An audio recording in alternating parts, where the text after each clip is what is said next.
assim, do alto, a Colômbia parece um paraíso intocado. Mas sob este tapete verde de selvas e montanhas, durante décadas, correu um rio de sangue e ouro branco. Escondido entre essas nuvens, um homem construiu um império que desafiou as maiores potências da Terra.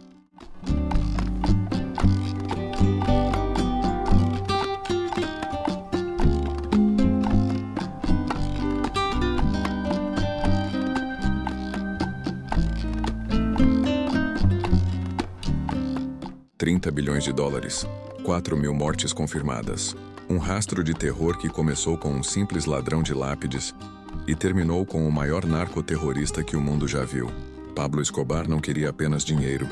Ele queria o mundo aos seus pés. Hoje você vai conhecer a anatomia real desse império, sem filtros. Da infância pobre ao topo do mundo.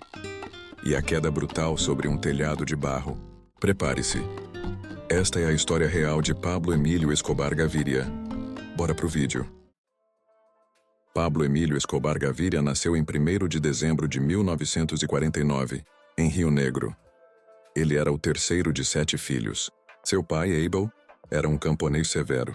Sua mãe, Hermilda, era uma professora que, dizem os historiadores, alimentava a crença de que Pablo era especial. Aos 7 anos, ele presenciou a polícia queimando a casa de vizinhos durante a La Violência. Um período de guerra civil brutal na Colômbia. Ali, o pequeno Pablo aprendeu 2 coisas. O Estado era o inimigo e a força era a única linguagem respeitada.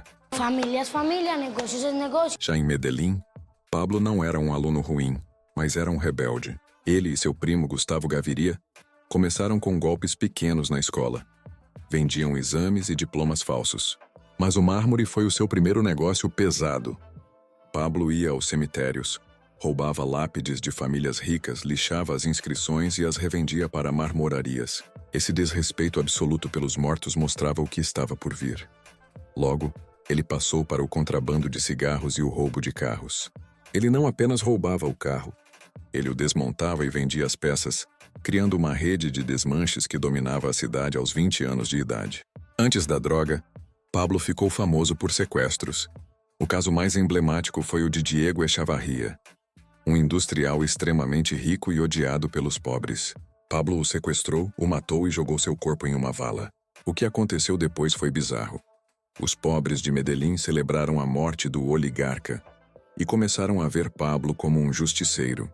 Foi aqui que ele entendeu o poder da manipulação das massas.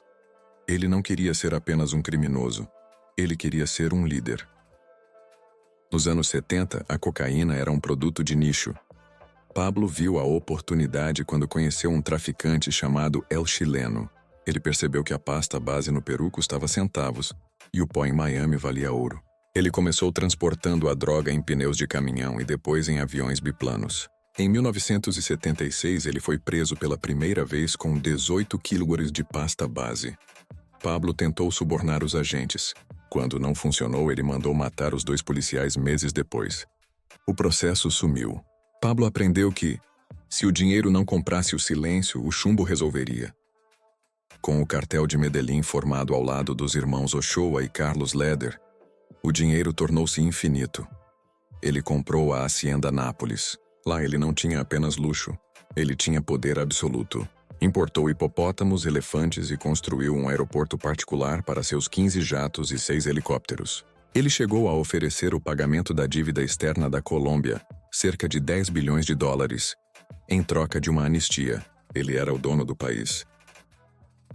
A ambição o levou ao Congresso em 1982. Mas o ministro Rodrigo Lara Bonilla o humilhou publicamente, revelando sua ficha criminal. Pablo foi expulso e jurou vingança. Bonilla foi executado em 1984 por pistoleiros em uma moto. Ali, Pablo cruzou a linha sem volta. Ele financiou o ataque ao Palácio da Justiça em 1985, onde o Grupo M19 matou 11 juízes da Suprema Corte e queimou os arquivos de extradição. Em 1989, ele explodiu o voo 203 da Avianca, matando 107 pessoas só para tentar matar um candidato à presidência. Medellín virou a capital mundial do homicídio.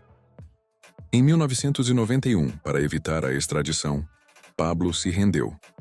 Mas a prisão La Catedral era um palácio. Ele tinha chefes de cozinha, cassino e continuava matando rivais dentro da cela. Quando o governo tentou transferi-lo, ele fugiu pela porta dos fundos. Passou 16 meses como um rato.